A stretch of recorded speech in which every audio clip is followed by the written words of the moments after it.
হাজব্যান্ডের ইনকামের চেয়ে গৃহিণীর চাহিদা বেশি থাকলে সে সংসারে কখনোই উন্নতি হবে না। একটা সংসারের উন্নতি শুধু আয় বা খরচের উপর নির্ভর করে না, বরং নির্ভর করে বোঝাপড়া, পরিকল্পনা আর বাস্তবতাকে মেনে নেওয়ার মানসিকতার উপর। তাই হাজব্যান্ডের ইনকামের চেয়ে গৃহিণীর চাহিদা বেশি হলে সংসারে কখনো উন্নতি হবে না। সংসারে যখন আয় সীমিত থাকে কিন্তু চাহিদাগুলো অনেক বেশি থাকে, তখন স্বাভাবিকভাবে সংসারে চারপাশ থেকে অনেক ধরনের চাপ সৃষ্টি হয়। যার সংসারের যতটুকু আয় ঠিক তার মধ্যেই সীমাবদ্ধ রেখে গৃহিণীদের চাহিদাগুলো রাখা উচিত। সংসারে উন্নতি করতে হলে প্রত্যেকটা গৃহিণীকে অনেক বেশি ধৈর্যশীল ত্যাগ করতে হবে, নিজে অনেক বেশি ধৈর্যশীল থাকতে হবে, অনেক কিছু ত্যাগ করতে হবে, নিজের যা কিছু আছে সেটা নিয়ে শুকরিয়া আদায় করতে হবে। গৃহিণীদের বাস্তবতা মেনে নিতেই হবে। আয় যতটুকু আছে সে অনুযায়ী জীবনযাপন করতে শিখতে হবে। ছোট হলেও পরিকল্পিত খরচ অনেক বড় শান্তি দিতে পারে। স্বামী স্ত্রী দুজনের মধ্যে বোঝাপড়া থাকলে সে সংসারে শান্তি সবসময় অটুট থাকে। সংসারের উন্নতি কিন্তু একবারে কখনোই হয় না, একটু একটু করেই করতে হয়। সংসারে ভালো কিছু করার জন্য অনেক বেশি ধৈর্য ধারণ করতে হবে, অনেক কিছু ত্যাগ স্বীকার করতে হবে, বাস্তবতাকে মেনে নিতে হবে। আর স্বামী স্ত্রীর মধ্যে বোঝাপড়া যদি থাকে, সেই সংসারে উন্নতি কিন্তু খুব দ্রুতই সম্ভব। যা কিছুই করি না কেন স্বামী স্ত্রী দুজনে মিলে বুদ্ধি পরামর্শ করে যে কোনো ডিসিশন অবশ্যই নেওয়া উচিত। বিসমিল্লাহির রহমানির রহিম। হ্যালো এভরিওয়ান, আসসালামু আলাইকুম। আশা করছি আপনারা সবাই অনেক ভালো আছেন। আলহামদুলিল্লাহ আমিও ভালো আছি।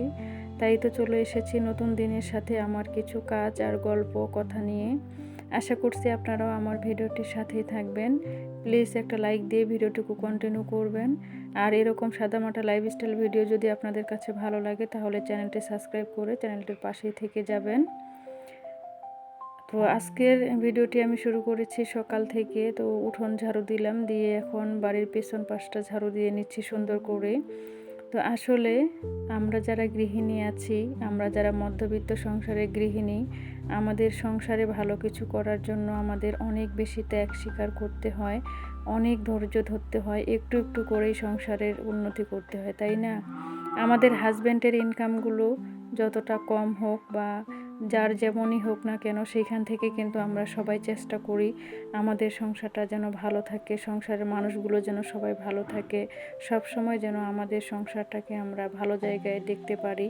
তো এই চিন্তাটা কিন্তু প্রত্যেকটা গৃহিণী করে, সেই জন্য কিন্তু আমাদেরকে অনেক বেশি ধৈর্যশীল হতে হয়। অনেক গৃহিণীরাই আছে হাজব্যান্ডের ইনকামের চেয়ে কিন্তু চাহিদা বেশি করে থাকে।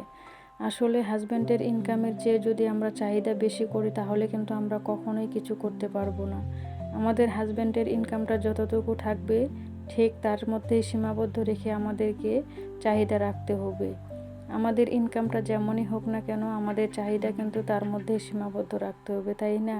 অনেক গৃহিণীরাই আছে কিন্তু দেখেন অনেক অপ্রয়োজনীয় জিনিস নিয়ে কিন্তু অর্থ অপচয় করে আর কি।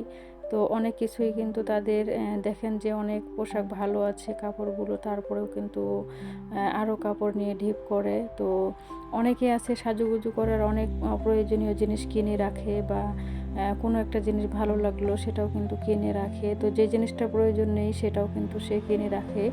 তো আসলে অযথা কোনো জিনিস নিয়ে ফেলে রাখা কিন্তু এটা একটা অপচয় করা চলে আর কি। তো এটা একটু কিন্তু অপচয়ে বলে। তো আসলে এইরকম অপচয় না করে আমরা যদি যতটুকু আমাদের দৈনন্দিন জীবনে যতটুকু প্রয়োজন ততটুকুর মধ্যে যদি আমরা সীমাবদ্ধ থাকি তাহলে কিন্তু আমরা অনেক কিছুই করতে পারবো। এখান থেকে কিছু টাকা আমরা সেভ করে রাখতে পারবো। আসলে সংসার চালাতে গিয়ে আমাদের কিন্তু এমন অনেক সময় অনেক বেশি হিমশিম খেতে হয়, অনেক ধরনের সমস্যার মধ্যে আমাদেরকে পড়তে হয়। বিপদ আপদ কখন আসে আমরা কিন্তু কেউই জানি না। তো এখন বর্তমান যুগে তো অনেকেই পরিবারে দেখেন যে অসুখ বিসুখ লেগেই আছে, যেমন আমার পরিবারে অসুখ বিসুখও লেগেই আছে আমার। তো এটা কিন্তু একটা বাড়তি অপচয়। তো অসুখ বিসুখ হলে তো ডাক্তারের কাছে গেলে টাকা পয়সার কিন্তু হিসেব নেই। তো সেই কারণে কিন্তু আমাদেরকে সব সময় কিছু টাকা সেভ করে রাখা উচিত, যে বিপদের সময় যেন আমাদের কাজে আসে। তো আমরা যারা গৃহিণীরা আছি আমাদেরকে অনেক বেশি বুদ্ধিমতী হতে হবে সংসারে। আসলে তো আমরা আমাদের সংসারটাকে কিভাবে চালাবো সেটা কিন্তু একমাত্র নির্ভর করবে গৃহিণীদের উপর। আমরা গৃহিণীরা যদি খুব সুন্দরভাবে সব কিছু আমরা মেনটেন করতে পারি তাহলে কিন্তু আমাদের সংসারটাও অনেক সুন্দর হবে, তাই না? হাজব্যান্ডরা কিন্তু বাইরে থেকে ইনকাম করে আমাদেরকে দেয়। তো আমরা গৃহিণীরা যদি একটু সুন্দরভাবে সঠিক জায়গায় যদি আমরা সেই টাকাগুলো ব্যয় করি আর সঠিক পরিকল্পনা অনুযায়ী যদি আমরা চলি তাহলে কিন্তু আমরা অবশ্যই ভালো কিছু করতে পারবো। তো এই হলো আমার আজকের গল্প কথা। তো আমার এই ভিডিওর মধ্যে যারা আছেন আপনাদেরকে অসংখ্য ধন্যবাদ জানাই। আর যারা একটা লাইক দেননি প্লিজ একটা লাইক দিয়ে ভিডিওটুকু কন্টিনিউ করবেন। আর আপনাদের একটা লাইক পেলে আমার ভিডিওটি আপনাদের মতো আরও অনেকেরই কাছে পৌঁছাতে সহযোগিতা করবে এবং কি সামনের দিকে আরও একটা নতুন মেক করার জন্য উৎসাহ জাগিয়ে তুলবে। তো আমার ভিডিও দেখে যারা সুন্দর সুন্দর কমেন্ট করেন যে সকল আপুরা, আপনাদেরকে অসংখ্য ধন্যবাদ জানাই। আর আমি আপনাদের কমেন্টগুলো পড়তে পারছি না, কারণ হচ্ছে একটা মোবাইল, তো একটা মোবাইল দিয়ে আপনাদের কমেন্টগুলো পড়া একদমই সম্ভব হয় না। তো আমি যারা যারা আমার সাথে থাকেন, আমার ভিডিও দেখেন আপুরা, আপনাদেরকে আমি অনেক অনেক ভালোবাসি আর আপনাদের সাথেও থাকার চেষ্টা করি। ইনশাআল্লাহ সামনের দিকেও আপনাদের সাথে থাকার চেষ্টা করব। তো এইভাবেই আমরা ভালো কিছু করার চেষ্টা করব ইনশাআল্লাহ, সবাই সবার পাশে থেকে। তো আমি কিন্তু অনেকগুলো কাজ করে নিলাম, আপনারা দেখতে পেয়েছেন। তো রুমটাকে এখন ঝাড়ু দিয়ে নিব। তো বিছানাটা গুছিয়ে নিলাম, নেওয়ার পরে আমি কিন্তু শোকেসটা একটু মুছে নিচ্ছি। আসলে অনেক পরিমাণে ধুলাবালু জমে যায় প্রত্যেক দিন, ঘরের পরিষ্কার রাখলেও কিন্তু তারপরে অনেক ধুলাবালু কিন্তু জমে যায়। আসলে বাইরে থেকে জানি না এত ধুলাবালু কোথা থেকে আসে আর কি। তো সেগুলোই কিন্তু আমি একটু কাপড় দিয়ে মুছে নিচ্ছি। তো মুছে নেওয়ার পরে আমি এখন কিন্তু ঘরটাকে ভালোভাবে ঝাড়ু দিয়ে নিব। আর আজকে কিন্তু ঘরটাকেও আমি মুছে নিব, কালকে যেহেতু মুছিনি। তো এখন একদিন পর পরে আর কি ঘরটা মুছি। তো সেই কারণে কিন্তু কালকে যেহেতু মুছিনি আজকে তো মুছতে হবে। তো আমি এখন কিন্তু রুমটাকে ভালোভাবে ঝাড়ু দিয়ে নিব। আমার ভিডিওতে আজকে ভয়েস দিচ্ছি আর বাইরে থেকে কিন্তু অনেক বেশি নয়েজ আসতেছে, বাইরে একটা গরু চিল্লাচ্ছে। তো যেহেতু আমি দিনের বেলাতে ভয়েসটা দিচ্ছি এখানে কিন্তু অনেক বেশি নয়েজ, প্লিজ আপনারা একটু ক্ষমা দৃষ্টিতে দেখবেন আমার ভিডিওর মধ্যে নয়েজটা থাকার কারণে। তো আসলে আমার পরিবেশটা এরকম, তো শান্ত নিরিবিলি পরিবেশ নেই, বাইরে থেকে অনেক বেশি নয়েজ আসে, তারপরেও আমি এখান থেকে ভয়েস দিচ্ছি, করার কিচ্ছু নেই। তো আপনারা প্লিজ একটু ক্ষমার দৃষ্টিতে দেখবেন। আসলে আমি তেমন সুন্দরভাবে গুছিয়ে বা সুন্দর করে কথাও বলতে পারি না।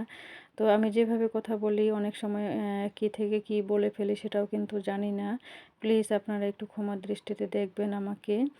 আমার ভুলগুলো একটু আপনারা ক্ষমার দৃষ্টিতে দেখবেন আর কি।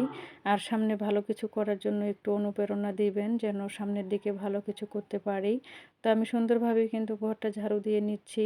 আর কয়েকদিন থেকে তো অনেক বেশি গরম করতেছে, গরমের মধ্যে কিন্তু একদমই কাজকর্ম কোনো কিছুই ভালো লাগতেছে না। তারপরেও কিন্তু সংসারের কাজগুলো তো সময় মতোই আমাদের করতে হয়, তাই না? তো আমি এখন কিন্তু রুমটাকে ভালোভাবে ঝাড়ু দিয়ে নিচ্ছি। তো প্রত্যেকদিন সকালে কিন্তু আমি প্রাথমিকভাবে যে কাজগুলো করার দরকার রুমের, তো সেগুলো করি, সেগুলো করে আর কি আমি রান্নাটা করে নিই সকালবেলা। তারপরেই কিন্তু আমি রান্নাটা করার পরে এদিকের যে কাজগুলো আছে থালা বাসন ধোয়া বা ঘর গোছানো, মোছানো, কাপড় ধোয়া, তারপরে কিন্তু এই কাজগুলো করি আমি। তো কাজগুলো করে তারপরে দুপুর সময়ে কিন্তু ফ্রেশ হয়ে তারপরেই আমি ফ্রি থাকি। আর সেই দুপুরের পর থেকে যে বিকেলের সময়টা, সেই সময়টা কিন্তু আমি ভিডিওর পিছনেই সময় দিই আর কি, আপুদের ভিডিও দেখি। তো আসলে আপুদের ভিডিও দেখে অনেক কিছু শেখার আছে। তো আমি কিন্তু অনেক কিছু শিখতে পারি। আজকের ভিডিওটা আমি এখানেই শেষ করছি। সবাই ভালো থাকবেন। আল্লাহ হাফেজ। আসসালামু আলাইকুম।